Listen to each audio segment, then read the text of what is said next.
Titanic जहाज की कहानी। Titanic ship story in Hindi. Titanic इतिहास का सबसे प्रसिद्ध और दुखद समुद्री जहाज था जो अपनी पहली यात्रा में ही डूब गया। यह जहाज व्हाइट स्टार लाइन द्वारा निर्मित था और इसे दुनिया का सबसे बड़ा और सबसे सुरक्षित जहाज माना जाता था। इसे 1912 में ब्रिटेन के हैम्पशायर के साउथहैम्पटन बंदरगाह से न्यूयॉर्क के लिए यात्रा पर रवाना किया गया था। कहानी की शुरुआत। टाइटैनिक जहाज 10 अप्रैल 1912 को अपनी पहली यात्रा के लिए निकला। यह एक भव्य और विशाल जहाज था जिसकी लंबाई 882 फीट 270 मीटर थी और यह समुद्र में अत्यधिक सुकूनदायक यात्रा का वादा करता था।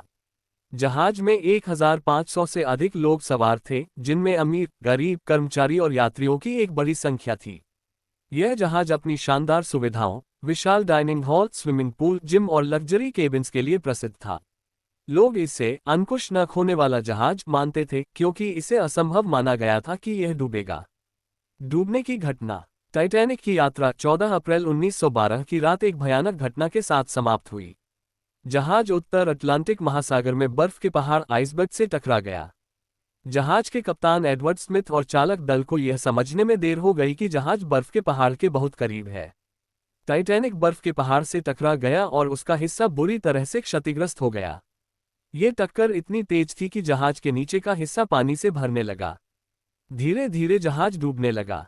दुखद परिणाम। जहाज डूबते समय केवल कुछ लाइफ बोट्स ही उपलब्ध थीं, जो यात्रियों को बचा सकती थीं, लेकिन जहाज पर बहुत सारे लोग थे और सभी के लिए जगह नहीं थी।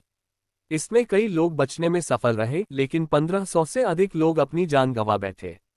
इस दुखद हादसे में कई अमीर और नामी लोग भी शामिल थे, जैसे कि जॉन जेब्बा एस्टोर, जो उस समय के सबसे अमीर व्यक्ति थे, और इस्माइल सिंगर सीड कंपनी के मालिक। इस घटना के बाद समुद्री सुरक्षा नियमों में कई बदलाव किए गए। लाइफ बोट्स की संख्या बढ़ाई गई और जहाजों के लिए कड़े सुरक्षा उपायों को लागू किया गया।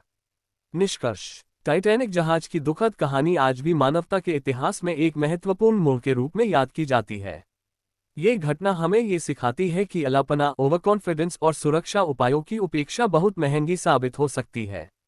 इस दुर्घटना के बाद से समुद्र यात्रा की सुरक्षा में महत्वपूर्ण सुधार किए गए।